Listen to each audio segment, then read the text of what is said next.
조국 법무부 장관 후보자의 청문회 일정을 둘러싸고 여야의 줄다리기가 계속되고 있습니다. 진통이 거듭되는 상황에 과연 어떻게 결론을 내릴지 주목됩니다. 네, 이런 가운데 조 후보자는 딸과 관련한 의혹 등에 대해 거듭 사과하면서 정면 돌파 의지를 밝혔습니다. 오늘 두 분과 함께합니다. 김성환 시사평론가, 김병민 경희대 겸임교수 나오셨습니다. 안녕하십니까? 네, 오셨습니까? 자, 조국 후보자 오늘도 국민 여러분께 송구하다는 이런 입장을 밝혔습니다. 먼저 오늘 출근길에 인터뷰 준비했거든요. 듣고 나서 이야기 시작하겠습니다. 국민 눈높이에 맞지 않는다고 스스로 인정하시면서도 검찰개혁을 완수할 추진력을 얻을 수 있다고 생각하시는 이유는 뭔가요? 검찰개혁이나 법무행정의 개혁은 우리 국민 전체의 연망이라고 생각합니다. 그 점에 지금 저에 대한 따가운 질책 받아 안으면서 이 문제에 대해서 계속 제가 고민하고 추진하도록 노력하겠습니다. 대학가에서는 촛불 집회가 열리고 있고 최근 여론조사에서는 대통령에 대한 부정적인 평가가 처음으로 50%를 넘었는데 대통령과 정부의 부담으로 작용하고 있다는 평가에 대해서는 어떻게 생각하십니까? 겸허히 받아들이고 성찰하겠습니다.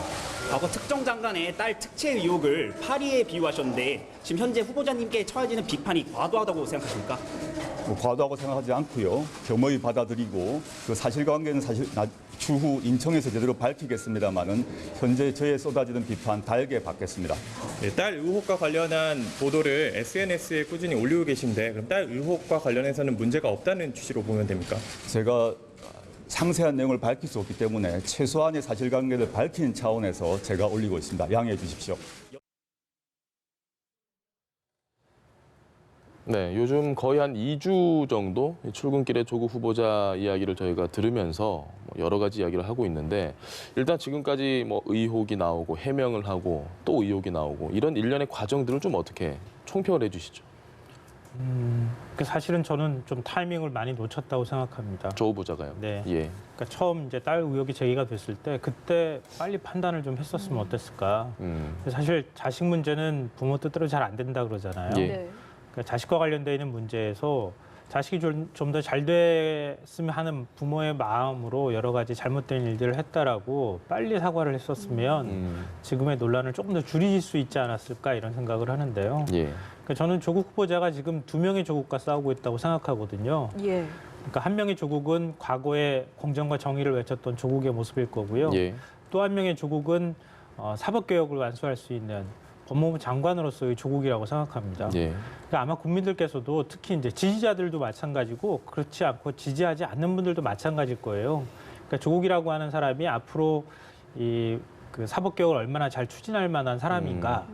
그러니까 과거에 비록 잘못한 부분이 있다 하더라도 그 잘못한 부분들을 사죄하고 예. 용서하고 그리고 난 다음에 좀 더 개혁적인 모습으로 나아가는 좀 더 변화하는 조국으로 갈 것인지 예. 아니면은 이 자리에서 그냥 주저앉는 조국으로 갈 것인지 그러니까 이 모습들을 잘 주목하고 있다고 생각하거든요. 근데 그러기 위해서는 조국이라고 하는 사람이 과거의 잘못된 부분이나 이런 것들에 대해서 진정으로 사과하는 모습, 예. 잘못한 부분들에 대해서 분명하게 인정하는 모습 이런 것들을 취해야 그 다음 단계의 어떤 개혁적인 조국의 모습을 국민들은 떠올릴 거라고 생각하거든요. 예. 근데 그런 부분들이 타이밍을 제대로 맞추지 못하고 적절한 타이밍에 적절한 사과가 나오지 못하면서 상당 부분 실기를 했다고 생각합니다. 그러니까 조국 지금 후보자가 지금 딸과 관련돼 있는 문제에서 예. 연이틀 사과하는 모습을 보여주고 예. 그리고 이제 새롭게 법무 행정을 어떻게 해나갈 것인지에 대한 나름의 비전을 보여주는 것도 예. 그 과도기로서 새로운 개혁적인 조국의 모습을 좀 부각하기 위한 그런 나름의 이제 전략이 포함되어 있는 태도라고 생각합니다. 알겠습니다. 사과 타이밍이 늦었다 이 말이 참 인상 깊은데 김 교수님께서는 좀 총평을 해주신다면 어떻게 일단 해주실까요? 국민의 신뢰가 좀 많이 어긋난 상황이 아닐까라는 생각이 드는데요. 예. 조국 후보자는 누가 뭐래도 문재인 정부의 검찰개혁, 사법개혁을 완수하기 위해서 법무부 장관이 되겠다는 얘기를 하고 있지 않습니까? 수차례 거듭되고 있는 의혹에도 불구하고 이 검찰개혁에 대한 적임자가 되겠다라고 하는 건데 예. 그렇다면 개혁에 대한 추진자의 역할이 돼야 됩니다. 근데 지금 조국 후보자에게 쏟아지고 있는 일련의 의혹들을 해명하지 못한 상태로서 법무부 장관이 되게 된다면 각종 고발 사건들에 대한 피의자로 사실은 검찰이 출석해야 될 상황에 놓이게 되기 때문에 이런 검찰개혁을 이끌어갈 수 없다라는 건 아마 조국 후보자 본인도 누구보다 잘 알지 않을까 싶고요. 예. 오히려 지금 상황에서는 조국 후보자가 개혁의 추진자가 아니라 개혁의 촉진자가 되고 있다라고 하는 국민적 여론이 높은데 지금 작금의 대한민국의 입시 환경들을 바라보면서 조국 후보자 딸과 가족들이 보여주고 있는 여러 의혹들을 보니 정시제도 이대로는 안 되겠다. 예. 그래서 학종 전형을 정시로 바꿔야 바꿔야 된다라고 하는 오히려 개혁의 촉진자 역할이 되는 것이 아니냐라는 생각이 듭니다. 따라서 지금 현재로서는 평론가님 얘기했던 것처럼 많은 부분 실기를 하고 있는데요. 예. 한마디 말씀드리고 싶은 것은 그럼 진작에 여기에 대해서 잘못한 거 사과하고 책임지면 되지 않느냐라고 얘기를 할 수 있겠습니다만은 잘못을 인정하는 순간 책임을 져야 됩니다. 예. 책임을 진다는 건 후보자 자리에서 물러나야 되는 건데 그것만큼은 할 수 없다라고 하는 결론을 내놓고 이렇게 국민들에게 접근하다 보니까 앞뒤가 맞지 않는 내용들이 계속 나오는 것이 아닌가 싶습니다. 알겠습니다. 말씀하신 것처럼 지금 딸과 관련된 여러 가지 의혹들 때문에 국민들의 좀 공분을 사고 있는 것도 사실이고 좀 타이밍이 늦었다고는 하지만 어쨌든 사과를 지난 주말에 처음 했거든요. 저희 주말이기 때문에 오늘 다시 한번 좀 들어봐야 될 것 같습니다. 준비했거든요. 듣고 오겠습니다. 개혁주의자가 되기 위해서 노력했지만 아이 문제에는 불철저하고 안이한 아버지였음을 겸허히 고백합니다. 당시 존재했던 법과 제도를 따랐다고 하더라도 그 제도에 접근할 수 없었던 많은 국민들과 청년들에게 마음의 상처를 주고 말았습니다. 국민의 형세에 맞지 않고 기존의 법과 제도에 따르는 것이 기득권 유지로 이어질 수 있다는 점을 간과했기 때문입니다. 개인 조국, 국민들의 눈높이에 부족한 점이 많습니다. 그렇지만 심기일전하여 문재인 정부의 개혁 임무 완수를 위해 어떤 노력이든 다하겠습니다. 조국 후보자의 저 이야기를 들어보면 사실 지금 국민들이 어느 지점에서 분노하고 있는지를 본인도 잘 알고 있다라는 생각도 드는데 어떻게 들으셨습니까? 근데 그랬다 하더라도 좀 예. 더 이런 표현 말고 좀 진정성이 느껴지게 얘기를 했더라면 훨씬 좋았을 뻔했다는 생각이 들어요. 그러니까 법과 제도를 따랐다 하더라도 이런 예. 표현들은 좀 거부감을 오히려 불러일으킨 측면이 있지 않을까 싶거든요. 그러니까 우리가 이제 사과의 ABC라는 얘기를 많이 하는데요. 예. 사과할 때는 다른 얘기하면 안 돼요. 무조건 예, 잘못했다. 무조건 잘못했다고 얘기하는 게 맞습니다. 예. 그러니까 특히 이제 딸과 관련돼 있는 문제에서 조국 후보자가 잘 몰랐을 수도 있거든요. 그러니까 다른 이제 사회적인 활동을 많이 하면서 딸과 관련돼 있는 문제는 아내한테 맡겼을 가능성도 아빠가 잘 있고요. 모를 수도 있죠. 네. 그러니까 그런 면에서 뒤늦게 이런 내용을 알았다 하더라도 그래도 아버지로서의 책임에서 비껴가기 어려운 거거든요. 예. 그러니까 그걸 자꾸 합리화시키려고 하면 거기에 따르는 저항감이나 정서적 거부감들이 생겨날 수 있거든요. 그러니까 그런 부분에 대해서 좀 아쉽다고 생각하고요. 근데 다만 이제 이런 생각은 합니다. 저는 지금 이제 그 정시제도와 수시를 개편해야 된다 이런 이제 개혁적인 얘기들을 하는데 네. 저는 지금 이 논란을 좀 걱정되는 측면은요. 조국 한 명을 낙마시킴으로써 모든 게 끝났다고 손털만한 논란인가. 그런 부분에 대해서는 우리가 좀 진지하게 생각해 봐야 한다고 생각합니다. 예. 그러니까 지금 저는 조국 후보자에 대해서 많은 언론에서 여러 가지 이제 딸과 관련된 의혹에서 비판도 많이 하고 의혹 제기도 많이 하고 있고요. 예. 특히 뭐 자유한국당 의원들이 비판하고는 있지만 그 비판하는 사람들이 그만큼 정당하기 때문에 비판한다고 생각하지는 않습니다. 예. 그럴 만한 자격이 있다고 생각하지는 않습니다. 솔직히 말씀드리면. 예. 저도 제 주변에 그런 사람들 제가 보기도 했고요. 예. 그렇게 수없이 많은 각 대학에서 각종 수시 전형을 통해서 이른바 이 특혜를 받은 집의 자녀들이 들어올 만한 구멍들을 다 만들어 놨고 그런 방식으로 특혜를 직간접적으로 줘왔다고 하는 사실 자체를 부정하기 어려울 거라고 생각합니다. 그러니까 예를 들면 아주 쉬운 예를 들어서 말씀드리면 그거예요. 예. 지금 이제 공주대 논문하고 그리고 당국대 논문이 문제가 되잖아요. 예. 자기소개서에 썼다고 치죠. 그러면 자기소개서에 그게 어느 정도 영향을 줬는지는 아직 공개되지 않아서 잘 모르지만 예. 그럼 면접이든 자기소개서 평가할 때 고등학생이 도대체 이런 논문을 어떻게 쓸 수 있었을까? 의학과 관련돼 있는 논문을 어떻게 쓸 수 있었을까라고 하는 의문을 왜 교수들이라고 안 가졌겠습니까? 예. 그걸 정당하게 평가를 하는 것도 저는 그거 잘못된 거라고 생각하거든요. 근데 뻔히 알면서 평가하는 겁니다. 그러니까 더 솔직하게 말씀드리면 예. 우리나라 수시 제도는요. 제가 다 봤다고 말씀드릴 수는 없지만 예. 학부모가 만들어주는 스펙으로 대학을 갑니다. 예. 수없이 많은 학부모들이 수시 제도 때문에 아이들 숙제해 주느라고 정신을 못 차립니다. 예. 그래서 맞벌이 가정은 차별받는다는 얘기까지 나옵니다. 그러니까 이런 수시 제도를 그대로 운영해 왔다는 얘기예요. 예. 심지어는 당국대 의대 같이 있는 뭐 서민 교수 기생충학 박사라고 예. 많이 알려진 예. 분이죠. 서민 교수조차도 나도 그런 부탁 받았었고 과거에는 그런 거 많이 했었습니다라고 얘기합니다. 그러니까 바람직하지 못하고 지금은 금지되어 있지만 그때는 다 경쟁적으로 그렇게 해왔었습니다라고 예. 얘기합니다. 그럼 그 제도적으로 그런 구멍을 누가 만들어줬고 제도적으로 그걸 악용한 사람들은 누구였는가라는 문제 제기가 될 수밖에 없다는 겁니다. 그러니까 이런 국민적 분노라든가 이런 것들을 그냥 조국 한 사람에게 모든 걸 쏟아부어리고 예. 그냥 분노 사그라들었습니다라고 해서 아무 일 없었던 척 절대 하면 안 되겠다. 그러니까 그 조국이라고 하는 사람이 믿고 그 분노의 대상이 될 수 있다고는 생각하지만 그걸로 우리 사회의 문제가 해결된다고 생각하지는 않는다는 겁니다.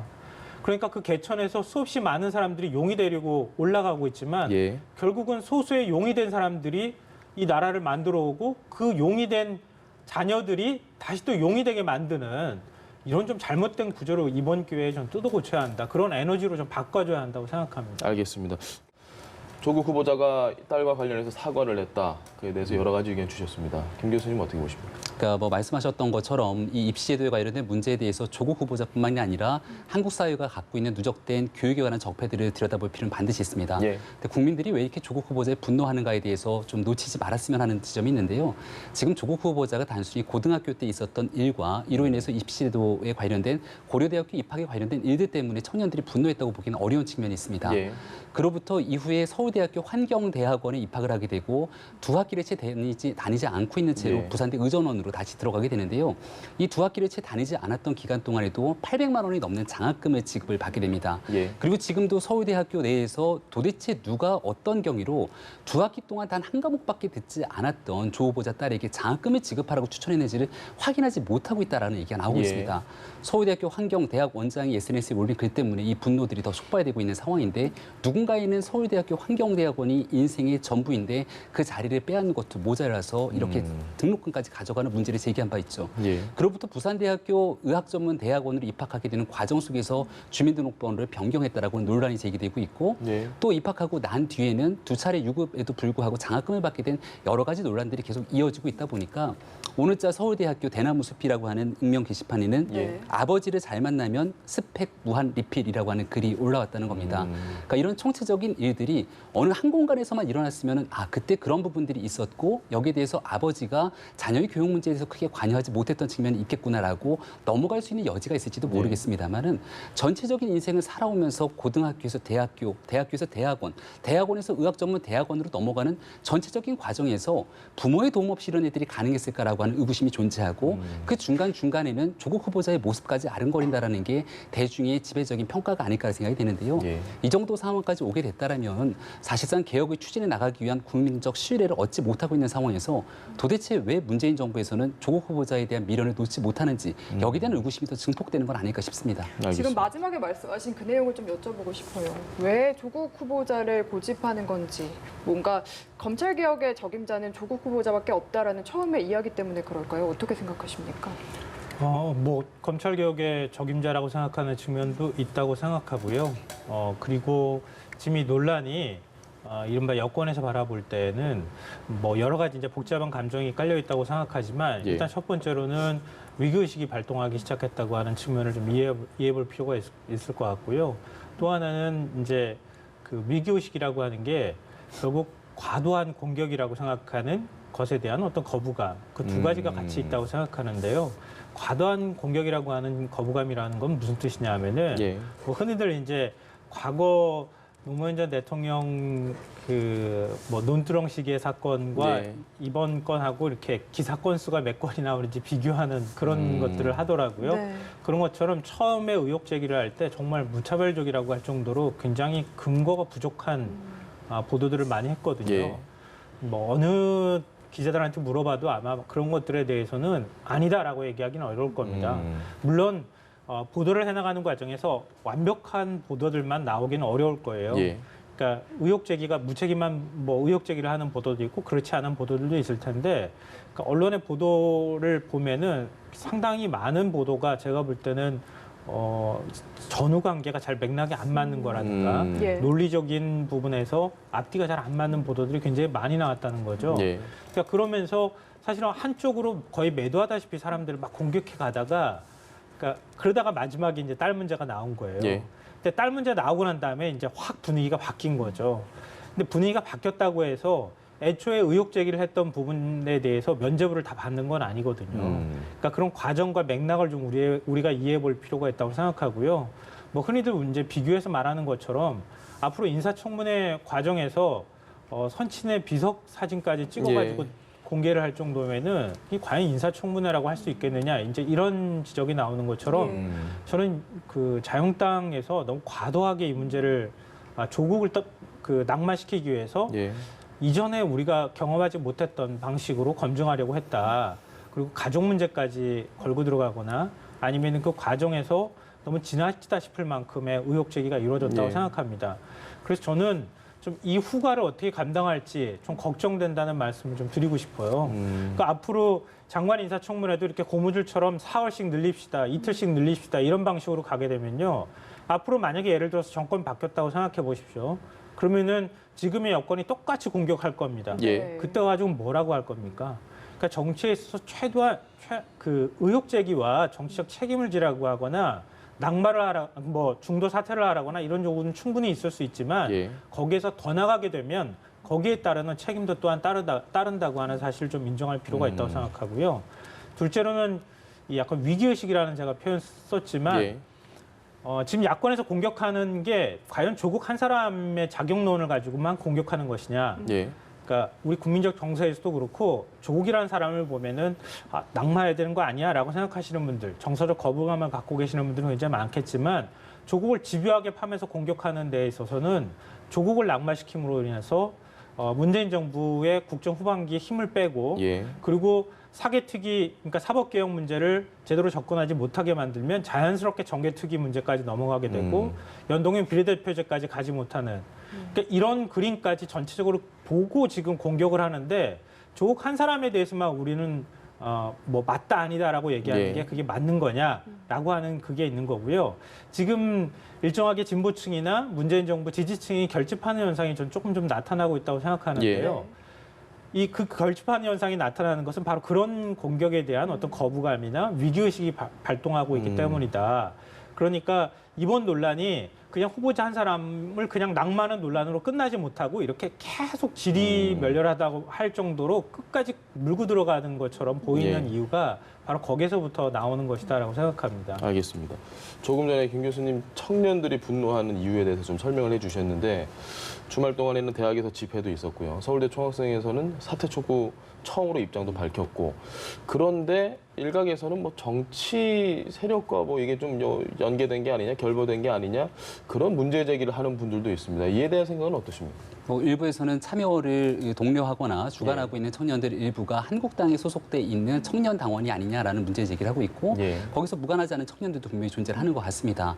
근데 여기에 대해서 저는 대학생이면 누구나 정치 활동에 대한 자유가 있는 것 아닌가요? 예. 얼마 전에 서울대학교의 조국 후보자가 교수 신분으로 돌아와서 휴복직에 대한 논란이 있을 때 예. 학교 내 커뮤니티에서 여러 가지 글들이 올라오게 되죠. 여기에 대한 비판들이 있게 되고 대자보까지 붙으니까 조국 후보자가 당시에 이러한 글을 쓰게 된 학생들을 향해서 굉장히 좀 극우적인 논란에 휩싸이게 만들었던 발언이 한번 논란이 된 적이 있습니다.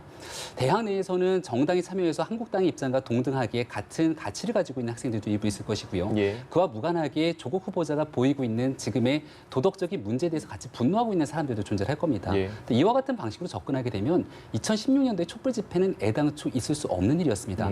문재인 정부가 촛불 혁명이라고 얘기하고 있는 촛불 집회 다들 기억하시겠습니다만 그 시작은 민주노총이 주관했던 민중 총궐기에서 시작을 합니다. 백남기 농민에 대한 뭐 노제라든지 여러 가지 일들이 있었고요.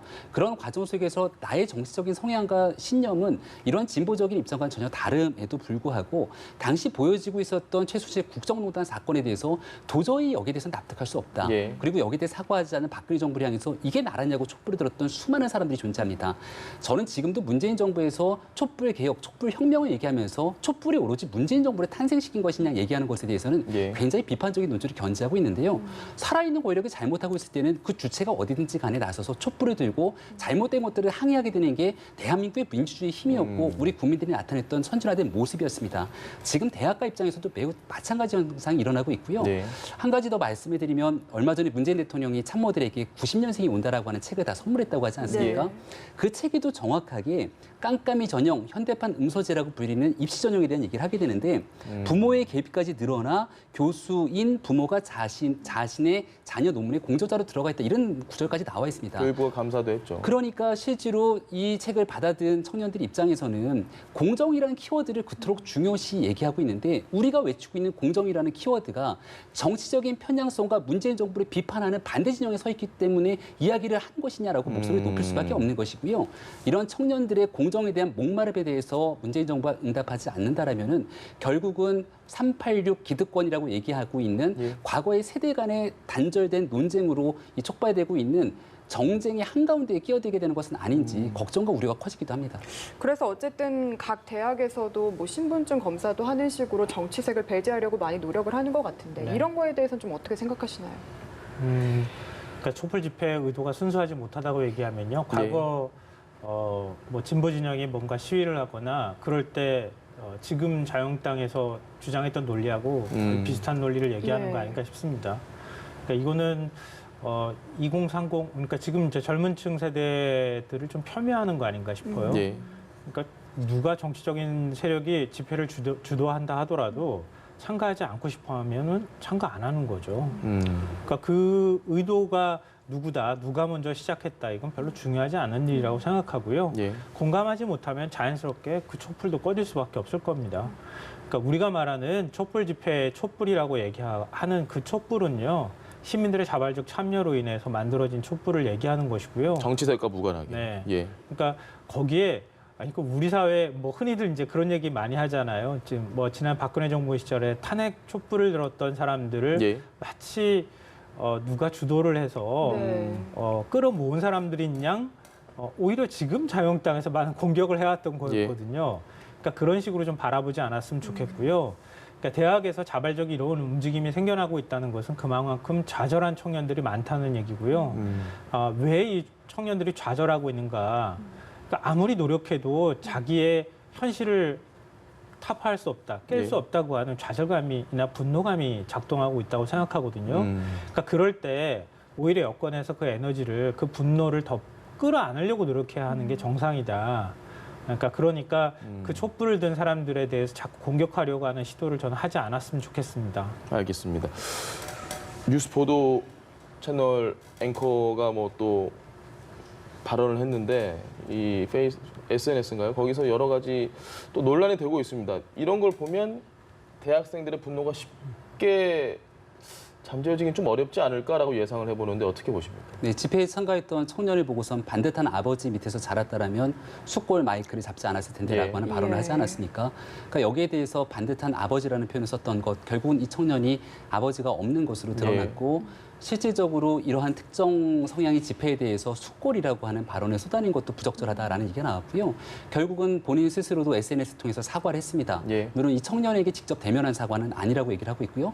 그럼에도 그 청년은 사과를 받아들인다고 했는데 그 사과의 내용들을 살펴보다 보니까 본인 스스로도 기득권의 시각에서 진영 논리에 갇혀 있었다고 얘기를 하게 되는데 사실상 이 방송에서 공정한 뉴스를 진행하면서 진영 논리에 갇혀 있는 인사에 대한 얘기들은 결국은 크게 회자가 될 수밖에 없는 건데요.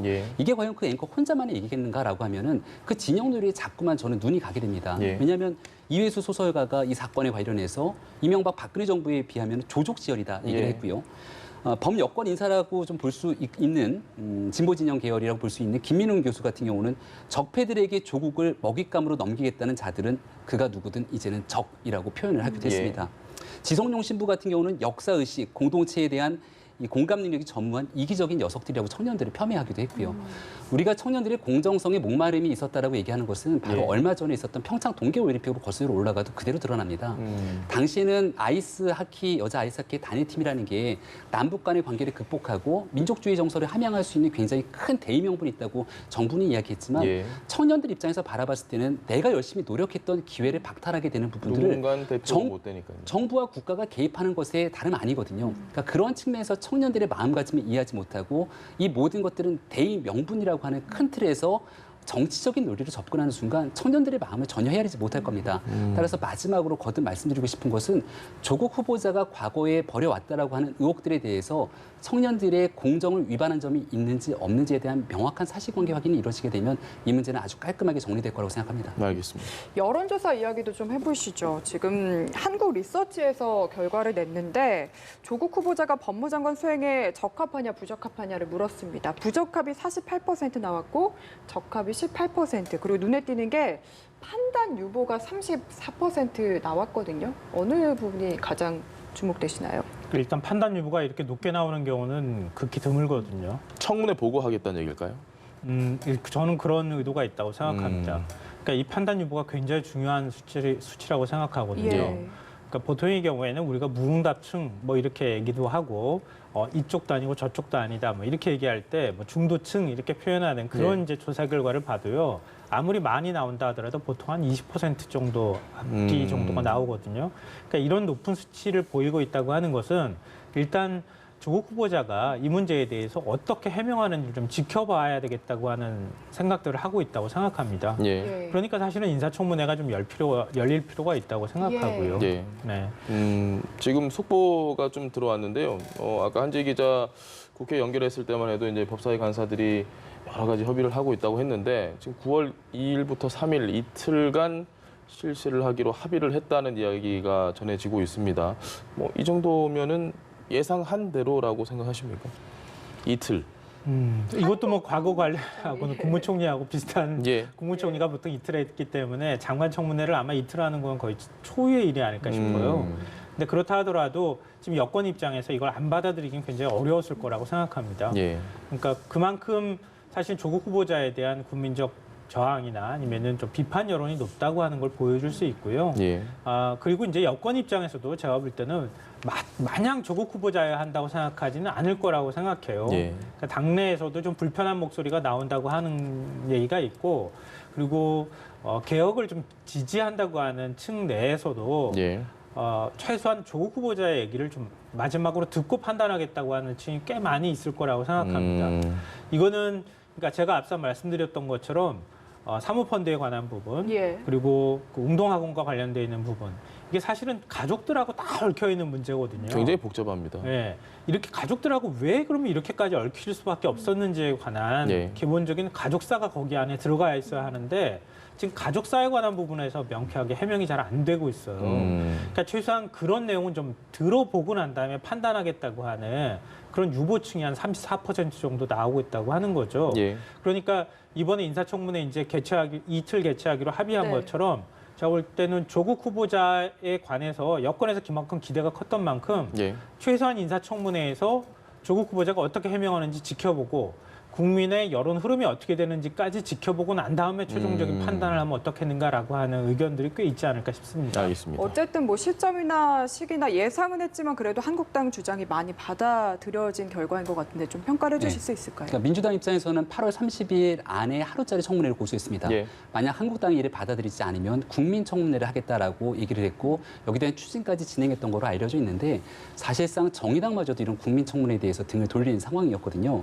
심상정 정의당 대표는 객관성도 실효성도 떨어진다라는 얘기들을 하게 됐는데 예. 결국 중간에서 바른미래당이 얘기했던 이틀짜리 청문회를 받을 수밖에 없었던 네. 상황이고요. 이 정도로 의혹이 증폭됐으면 과거의 전례를 보게 되면 예. 보통 청문회까지 가지 않는 상황에서 지명 철회 혹은 자진 사퇴를 했던 것이 그동안 관행인 것 같습니다. 예. 하지만 조국 후보자에 대해서 반드시 청문회까지는 가야겠다라고 하는 문재인 정부의 의지가 반영된 것 같고요. 이 청문회를 통해서라도 조국 후보자가 지금까지 제기됐던 의혹들을 명확하게 해명하지 못한다고 한다면 예. 오히려 이렇게까지 끌고 가는 기간 동안 이슈는 더 커질 것 아니겠습니까?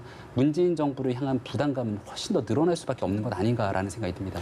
그 조국 후보자의 유보층 34% 정도를요, 이 34%를 잘 지금 여야 모두가 잘 해석해야 한다고 생각합니다. 예. 그러니까 왜 이렇게까지 공세가 이어졌고 또 조국 후보자에 대한 여론이 나빠졌는데 왜 이렇게 유보층이 많느냐 이런 부분인데요. 이거는 제가 생각하기에는 네. 그러니까 자유한국당도 자유롭지 못하다. 음. 그리고 우리 사회의 기득권이라고 흔히 얘기하는 층은 그러했을 것이라고 하는 것에 대한 국민적인 어떤 저항감 같은 것들이 다 담겨 있는 거라고 생각합니다. 그러니까 지금 인사청문회를 이틀 개최하는 것으로 어느 정도 합의를 본 것에는요. 국민청문회를 할 수밖에 없는 여당의 고민. 왜냐하면 인사청문회를 만약에 마냥 거부했을 경우에 국민청문회를 거치면서 최소한 부담을 덜고 임명 강행으로 가는 것이 맞지 네. 않겠느냐라고 하는 여당의 판단도 있지만 야당 입장에서 인사청문회를 하도록 돼 있는 인사청문회법에 관한 문제 그리고 만약에 국민청문회를 거쳐서 조국 후보자가 뭔가 다른 맥락의 설명을 했을 때 나타나는 여론의 반전이라든가 이런 것에 관한 부담들이 서로 간의 부담으로 갖고 있었기 때문에 일정하게 합의를 이룰 수밖에 없었다. 그러니까 지금 마냥 공격해서 어느 쪽으로 쏠릴 것이다 여론이 이렇게 생각하면 전 좀 착각일 수도 있다. 그러니까 야권에서도 공격할 때 좀 정치한 논리를 통해서 공격도 좀 예리하게 공격하고 거기에 따라서 제대로 후보자가 답변하지 못하도록 만드는 방식 예. 그리고 과도하게 정치적 어떤 전략적인 측면들을 다 조국 후보자에다가 심어가지고 그걸로 모든 걸 끌고 나겠다고 하는 것 이런 것은 그동안에 지금 자유한국당한테 실망됐던 여론이 조국 후보자 한 명으로 모든 것들이 다 뒤집어질 수 있다고 생각하는 예. 그런 너무 과도한 기대를 담고 있는 것이다. 예. 그러니까 그렇게 너무 많은 의미를 담지 않았으면 좋겠어요. 그래서 조국 후보자를 통해서 야권이 훨씬 힘을 받는 것은 분명해 보이지만 예. 그것 자체가 곧 앞으로 지지율로 다 연결될 것이라고 생각하는 것은 좀 조심스럽게 판단해야 될 부분이라고 생각합니다. 알겠습니다. 이제 일주일 뒤니까 법사위원들 정말 바빠지겠네요. 준비 많이 해야 될 것 같고 지지율 관련해서 하나만 더 살펴보겠습니다. 문재인 대통령 지지율이 지금 부정평가가 50%를 넘었습니다. 뭐 네. 여러 가지 변수가 있겠죠. 조국 후보자 관련 이슈가 가장 큰 변수였다고 보십니까? 뭐 결정적인 변수였다고 생각합니다. 예. 그러니까 문재인 정부 지지율이 빠지기 시작했던 것은 사실은 경제에 관련된 문제 그리고 올해 2월 달에 있었던 하노이 회담이 노딜로 귀결되면서 예. 이 북한에 관한 문제가 문재인 정부 생각과는 좀 다르게 흘러갔고요. 예. 안보에 관한 이슈 여러 가지 것들이 겹치면서 사실 지지율이 많이 빠졌습니다. 하지만 이 어떤 해석을 해야 좋을지 모르겠습니다만은 일본의 7월 달에 있게 되는 경제보복 조치 이후로 예. 급속도로 정부에 좀 힘이 실리는 모습들을 가져가게 됐고 오히려 한국당의 지지율이 좀 빠지면서 민주당과 문재인 정부의 지지율이 올라가게 되는 이런 현상들이 나타나게 됐거든요. 예. 그런 국면 속에서 문재인 정부의 지지율이 급격하게 빠지게 됐던 시점은 바로 이 조국 후보자에 대한 이슈가 일파만파 커졌기 때문이라고 보는데요. 예. 우리가 뭐 인사가 만사라는 표현을 쓰기도 하는데 예. 과거 박근혜 정부를 돌아보게 되면 2016년도 10월 달에 있었던 태블릿 PC 보도가 있고 나서 예. 사태가 일파만파 커지기 전에 이미 그런 신호들이 많이 왔습니다. 가장 결정적으로는 정윤회 파동들이 있게 되면서 예. 문고리 3인방들을 정리해야 되는 것이 아니냐라는 얘기가 있었지만 끝까지 끌고 갔고요. 예. 2016년 그해 여름을 기억해 보면은 이 한 조간 언론에서 우병우 전 수석에 대한 여러 가지 의혹들을 쏟아냈지만 예. 끝내 우병우 수석을 끌어안고 갑니다. 예. 그리고 주변 사람들에 대해서 어느 누구 하나 정리하지 않고 가게 되죠. 그러한 모습이 오만과 독선, 불통에 대한 인식으로 남게 됐는데 거기에 마지막 결정적인 이슈 하나가 터지게 되니까 그 불만이 일파만파 커지게 되는 것이죠. 예. 지금 현재 조국 후보자에 대한 이슈는 어제 오늘 일이 아니라 벌써 지난해부터 김태우 전 수사관의 문제, 지금은 다들 기억이 희미하겠지만 신재민 전 사무관이 얘기했던 예. 문재인 정부의 문제, 여러 가지 것들이 있었습니다마는 끝내 정리하지 않고 같이 끌고 오면서 법무부 장관까지 이르게 됩니다. 근데 여기에 대해서 이런 의혹들이 터져 나오게 되는 상황에 문재인 정부가 인사를 정리하지 않게 되는 것들에 대한 불만의 표출들이 아마 지지율로 함께 나타난 것이 아닌가 생각이 듭니다. 비슷하게 분석하십니까? 저는 국정단 사건하고 이번하고 자꾸 비교하는 거 그렇게 맞는 것 같아 적절한 비유라고 생각하지는 않아요. 예. 예. 그러니까 박근혜 정부 국정단 사건 탄핵까지 갈 수밖에 없었던 그 배경에 그냥 지금 조국과 관련돼 있는 조국 후보자와 관련돼 있는 논란이 그거랑 마치 비슷한 논란인 것처럼 비교하는 것은 좀 맞지 않다고 보고요. 예. 그리고 가장 근본적으로 박근혜라고 하는 당시 대통령과 최순실의 관계에서부터 시작하는 거, 최태민 일가에서부터 시작되는 굉장히 뿌리 깊은 관계에서부터 비롯된 것이고요. 예. 대통령이 그 과정에서 이른바 공식적인 그 어떤 직위에 있지 않은 사람한테 사적인 조언을 받아가면서 이게 공적인 시스템 자체가 붕괴되면서 나타난 현상이거든요. 예. 그걸 한 후보자의 인사검증과 비교하는 것은 저는 너무 많이 나갔다고 생각하고요. 저는 뭐 그 인사 문제가 굉장히 큰 영향을 미쳤을 거라고 생각합니다. 최대한 이제 최근에 이제 어떤 경제 불안에 관한 심리부터 시작해서 우리 한일 간의 갈등 예. 그리고 안보 불안에 관한 심리, 뭐 지소미아 파기 문제 이런 것들도 어느 정도 영향을 미쳤을 수 있다고는 보지만 인사 문제는 아까 인사가 만사다고 말씀하셨던 예. 것처럼 인사는 곧 대통령에 대한 평가로 이어진다는 거죠. 그러니까 인사를 잘못했다고 하는 것은 그거는 한 사람의 어떤 그 정책적인 능력을 검증하는 문제가 아니라 곧 대통령의 어떤 그 의지와도 연결되는 문제입니다. 예. 그렇기 때문에 인사 문제가 곧 대통령의 지지율로 연결될 수밖에 없다는 겁니다. 특히 조국 수석 같은 경우에는 저는 여권에서도 좀 잘못한 측면이 있다고 보는데요. 민정수석에서 법무부 장관으로 곧바로 가잖아요. 예. 그거에 대한 상당한 부담감을 느꼈으리라고 생각하고요. 그러면서 너무 일찍 임명서를 흘리게 되는 현상이 나타났던 거죠. 예. 그러니까 오히려 그 너무 일찍 임명서를 흘림으로 인해서 훨씬 야권의 검증 공세를 펼 수 있는 기간들을 충분히 줬다고 하는 얘기가 될 수도 있어요. 그러니까 그거는 여권 내에서 그만큼 조국 후보자에 대한 자신감이 있었을지는 모르겠지만 예. 막상 뚜껑 열어놓고 난 다음에 보니까 인사검증을 제대로 안 했다고 하는 역공을 당할 만한 빌미가 됐다고 보는 겁니다. 그러니까 그동안에 문재인 대통령이 지지율이 출렁출렁했던 가장 대표적인 사례가 예. 인사 문제에 있어서 후보자가 낙마할 때였거든요. 네. 그러니까 이번에도 역시 그런 패턴이 나타나고 있다고 생각합니다. 알겠습니다. 참 청문회가 정말 뜨거워질 것 같다는 생각이 드는데요. 이런 가운데 또 눈길이 쏠리는 게 바로 정의당의 데스노트에 과연 이름을 올릴지 이 부분이 아닐까 싶습니다. 지금 3시부터 청문회 준비단에서 정의당 지도부를 찾은 것으로 알려지고 있는데요. 우선은 심상정 대표의 이야기를 들으면서 좀 분위기를 파악해 보도록 하겠습니다. 준비했습니다. 듣고 오시죠. 국민들은 최근에 드러난 바 특권 엘리트층의 삶을 여과 없이 살아온 조 후보자가 스스로 특권층의 벽을 허물고 기득권층의 저항을 뚫고 사법개혁을 밀고 갈 수 있는지 과연 그 적임자인지 의구심을 갖고 있는 것입니다. 정의당은 조국 후보자가 훌륭한 사법개혁관을 가지고 있다는 점을 의심하지 않습니다. 결국 조국 후보자는 여러 의혹에도 불구하고 스스로 소명과 성찰 그리고 특권 내려놓기 등을 통해서 국민의 신임을 얻어 개혁을 힘있게 추진할 수 있을 것인가가 관건입니다. 청문회 전국에서만큼은 정의당은 정말 주목받습니다. 과연 정의당이 데스노트에 올릴 것인가 안 올릴 것인가. 지금은 굉장히 좀 글쎄요. 심 대표 이야기도 저희가 좀 귀 기울여서 들여볼 만한 한 부분이 많이 있었던 것 같은데 어떤 선택을 할 거라고 보십니까? 정치공학적인 판단을 안 할 수가 없을 텐데요. 정의당 입장에서도. 예. 왜냐하면 지난번 대통령 선거에서 심상정 정의당 대표가 대선 주자로 나가지 않았습니까? 예. 대선 토론회였던 걸로 기억나는데요. 한 번은 문재인 후보를 굉장히 곤란할 정도로 몰아세우는 질문들을 한 적이 있습니다. 그 다음 날 정의당 홈페이지가 마비가 될 정도로 정의당에게 난리가 났던 적이 예. 있고 정의당 측면 사표가 된다 뭐 이런 얘기를 한 적도 있는데요. 그때 이제 작고한 노회찬 전 의원이 그런 얘기를 하게 됩니다.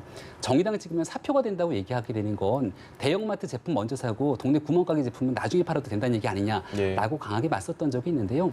내년도 총선을 앞두고 있는 정의당의 고민이라는 것은 지금 상황에서 민주당과 함께 손을 잡고 여러 가지 개혁 정책을 추진해 나가야 되는 의무도 있습니다만은 여기서 자신의 목소리를 내지 못하게 되면 총선에서 미래가 없다는 판단을 할 수도 있습니다. 예. 정의당의 가장 확고한 지지층이 어딘가를 인지를 판단해 보면 저는 20대, 30대 젊은 청년 계층이라고 생각하거든요. 그 어떤 상황보다 청년 계층의 지금 문재인 정부의 조국 후보자 임명 강행에 대한 분노가 들끓고 있는 상황에서 다른 개혁적인 과제들을 우선하면서 청년의 목소리를 외면하게 되면은 내년 총선에서 과연 정의당에 대한 지지 계층에 대한 이탈이 심각해지지 않을까라는 생각을 하게 될 것이고요.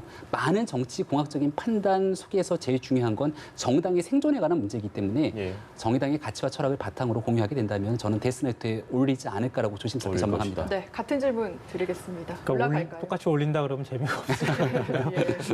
저는 굉장히 고민이 많을 거라고 생각합니다. 예. 올리지 않는다, 올린다 이렇게 말씀드리기 굉장히 어려울 거라고 생각하고요.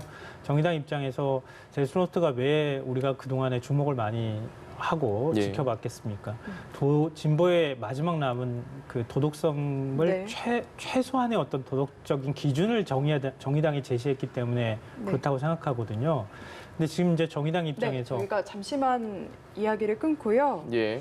지금 김도읍 의원의 발언을 좀 들어봐야 할 것 같습니다. 예. 법사위 한국당 간사인데 지금 간사단이 브리핑을 하고 있는 것 같습니다. 들어보시죠. 없다 말씀하셨는데 지난주에 합의가 됐으면 인사청문회법이 정한 기간 내에 다 할 수 있었습니다. 이것이 그동안 이 국회 인사청문회법을 지키지 않으려고 했던 것 때문에 여기까지 밀려갔던 것이고 이것이 넘어가면 정말 조국 후보자가 국민들께 말씀드릴 기회가 없을 것 같아서 인사청문을 해야 되는 것이 필요하다고 생각하고요. 또 국민들께서도 직접 조국 후보자의 말을 들어볼 필요가 있다 생각하실 것 같아서 저희들은 2일, 3일도 양보를 했었습니다. 다만 저희들은 1일이나 2일, 그러니까 2일을 지키기 위해서는 1일이나 2일, 그리고 30일, 31일 이 양일간도 할 수 있다고 저희들이 요청했는데 그 부분에 대해서는 뭐 우리 두 간사님들께서 할 수 없다고 하시니까 그렇다면 부득이 꼭 필요한 청문회를 해야 되겠다는 생각에서 3일을 수용했습니다만은 이것이 가장 중요한 법무부 장관의 인사청문회가 국회의 인사청문회법에 따라 이루어지지 못하게 된 것에 대해서는 한국당과 바른미래당이 그에 대한 책임은 정치적인 책임이지만 져야 된다고 저는 생각하고 있습니다. 아무튼 그 과정에 대해서 지금 두 분 간사님 말씀하셨고 인사청문회가 2일과 3일 양일간 합의가 된 것은 너무나 다행스럽게 생각합니다. 지금 거의 수십 가지에 이르는 여러 의혹들을 조국 후보자는 인사청문 양일간 당일에 철저히 그 의혹 해소를 위한 본인의 입장들을 밝힐 필요가 있고요. 저희로서는 그 의혹들이 제대로 국민들께 잘 밝혀질 수 있도록 철저히 준비해서 검증해 나가도록 그렇게 하겠습니다. 고맙습니다. 증인 채택은 어느 정도까지 협의하셨는지랑 현재 해야 돼. 언제 시작하실 건지도 좀 말씀해 주시면. 그 저희는 그 절차를 적법하게 하려면 우리 김덕 간사님 말씀을 하려면 내일은 전체를 열어서 결정해야 될 것 같고요. 그렇지 않으면 또 안 되니까. 서면 질의서 송부라든지 이 증인 참고인 출석 요구라든지 이런 것은 늦어도 이번 주 수요일 발송을 해야 합니다. 그래서 지금 민주당과 조국 후보자가 국민청문회까지 하겠다고 하신 이상 제가 몇 번 말씀드렸지만 지금 조국 후보자에 대한 셀 수 없는 이 의혹들에 대해서 국민청문회까지 수용한 그 마음으로 앞으로 논의가 될 증인 참고인 부분에 있어서는 민주당과 조국 후보자는 일체 거부 없이 야당에서 요구하는 증인 참고인에 대해서는 전격적으로 수용해 달라는 당부를 드립니다. 만약 여느 청문회처럼 증인 참고인에 대해서 또 이러저러한 이유로 수용을 하지 않고 시간을 보내면서 청문회 절차를 정형해야 한다 그러면 아마 국민적 저항에 부딪히게 될 겁니다. 증인에 대해서 필요한 증인은 저희도 하고요.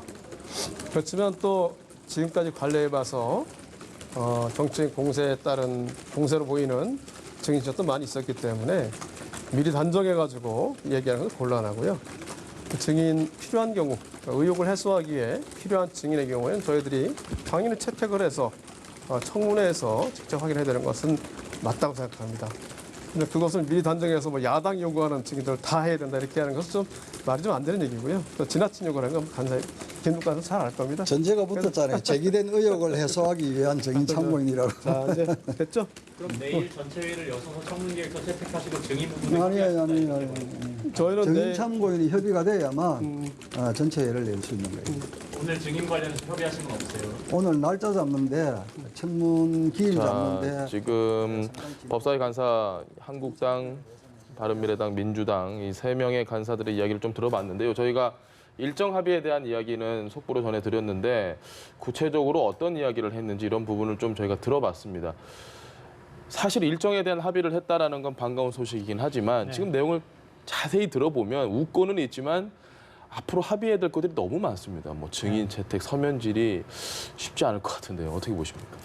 좀 굉장히 어려울 거라고 생각합니다. 특히 증인 채택 참고인을 누구를 부를 것인지 그 이게 범위가 굉장히 어디까지인지. 어려운 건데요. 예. 예를 들면 뭐 논문에 지도교수로 참여했던 그런 교수를 뭐 참고인이나 이런 사람으로 채택하는 거는 그렇다 치더라도 아마 제일 쟁점은 아마 가족을 부르냐 말 것이냐가 되지 않을까 싶어요. 근데 저는 가족을 부르는 것은 아닌 것 같거든요. 네. 왜냐하면 그렇게 되면은 정말 그 한 가족의 얘기들을 다 꺼내야 되는 문제가 생겨버려요. 그러니까 가족과 관련해서 예를 들면 조국 후보자 부인, 조국 후보자 딸, 그리고 뭐 형제 다 이렇게 불러내기 시작하면 앞으로 인사청문회 제대로 될 수 있을까요? 예. 정치에도 최소한의 어떤 금도가 있는 거거든요. 예. 그러니까 후보자가 그걸 감당하기 그러니까 해명을 후보자가 충분히 하는 게 일단 기본이고요. 그걸 감당할 수 없다고 하면 후보직에서 내려와야죠. 그러니까 그렇게까지 부르는 거는 예. 저는 앞서 말씀드렸던 것처럼 인사청문회 후과를 자유한국당도 나중에 감당할 생각을 해야 한다. 근데 앞으로 인사청문회가 그렇게 가는 게 과연 이게 바람직한 것이냐. 뭐 미국식 청문회제도 많이 얘기하지만 예. 도덕성 검증은 따로 하자고 하는 이유도 바로 그런 것 때문이라고 생각하거든요. 그러니까 그건 그렇게 결코 바람직한 모습은 아닐 거라고 생각합니다. 알겠습니다. 가족들까지 부르는 건 좀 과하다는 말씀이신데 한편으로는 지금 웅동학원이나 뭐 사모펀드나 가족들과 관련된 의혹이 또 너무 많아서 이 부분을 어떻게 조율해야 된다고 보십니까? 그러니까 일각에서 이런 얘기를 합니다. 조국 후보자가 얼마 전에 웅동학원에 대한 사회 환원, 예. 그리고 투자한 사모펀드에 대한 기부에 관한 약속을 하게 되는데요. 아무런 문제가 되지 않는 가짜뉴스라면 조국 후보자가 이런 얘기를 끄집어낼 이유가 없다라는 얘기를 하게 되고 의혹은 일파만파 커지고 있습니다. 예. 웅동학원에 관련된 내용도 마찬가지고 사모펀드도 그렇고 일단 동생이 핵심적인 인물이기 때문에 이 야당 입장에서는 동생과 함께 이 문제에 대한 질의응답을 하기 위한 노력을 할 것이고요. 예. 사모펀드는 뭐 본인 스스로가 먼 친척이라고 얘기를 했고 그리고 사건의 핵심은 여기에 대한 블라인드 펀드냐 아니냐에 관한 문제 속에서 오촌 조카가 핵심 인물이기 때문에 여기에 대한 증인 채택 문제가 불거지지 않을까 싶고요. 예. 여기와 관계없이 반드시 불러야 될 인물들이 또 상당히 많습니다. 예. 특히 자녀에 대한 이 여러 가지 입시 문제에 관련해 갖고선 예. 있는 인물들이 단국대학교 의과학연구소에서의 책임 논문을 썼던 저자 그리고 현재 부산대학교 의학전문대학원에서 예. 이 학생에게 장학금을 수여했다라고 하는 노 교수를 비롯해서 중간중간 연결돼 있는 무수히 많은 사람들이 존재하는데 조 후보자의 말과 증인 채택을 통해서 이 관계자들의 말에 대한 일치 여부를 아마 따져보려고 할 것이고요. 예. 특히나 증인 선서를 통해서 발언하게 되는 만큼 그동안 언론과의 인터뷰에서 전혀 아니다라고 했던 이러한 사람들의 발언들이 과연 국회 청문회장에서는 어떻게 바뀌게 될 것인지 그리고 최순실 국정농단 청문회장에서 근데 아니라고 증인에 관련된 증언들을 했지만 예. 나중에 허위 증언에 대해서 결국은 법적 처벌까지 받았던 여러 가지 전례가 있어서 상당히 뜨겁고 부담스럽고 어려운 그러니까 조국 후보자 입장에서는 그런 청문회가 되지 않을까 생각이 듭니다. 그러니까 뭐 가족 제외하고 나머지 사람들한테 참고인으로 나오라고 한다 하더라도 아마 안 나올 가능성이 굉장히 높습니다. 예. 그래서 결국은 가게 되면 조국 후보자를 중심으로 해서 질의와 뭐 응답이나 이런 것들이 있을 수밖에 없는 상황이라고 봐요. 예. 근데 그거 가지고 너무 오랫동안 이렇게 공방만 벌이고 그냥 이러다 파행으로 가는 이런 길로는 가지 않았으면 좋겠어요, 저는. 그래서 최소한 후보자의 얘기를 들어도 국민들께서 충분히 판단할 수 있을 거라고 저는 생각하거든요. 물론 뭐 참고인이나 증인으로 나올 사람들이 나오면은 나오는 예. 것에 대해서 얘기를 하겠지만 예. 보통의 경우에는 그렇게 잘 안 나오려고 하기 때문에 그걸 가지고 그리고 그걸 가지고 특별히 더 밝혀낼 게 있을 거라고 하긴 좀 쉽지도 않을 수 있어요. 네. 그러니까 제기되는 의혹에 대해서 충분히 후보자가 대답하는 정도의 제가 그냥 예상컨대 예. 그런 형식으로 갈 가능성이 매우 높기 때문에 그거에 막 매달려가지고 인사청문회 자체가 안 되거나 이런 방향으로는 가지 않았으면 좋겠습니다. 네, 알겠습니다. 김성환 시사평론가, 김병민 경희대 겸임교수와 함께했습니다. 오늘 두 분 말씀 여기까지 듣겠습니다. 감사합니다. 네, 고맙습니다.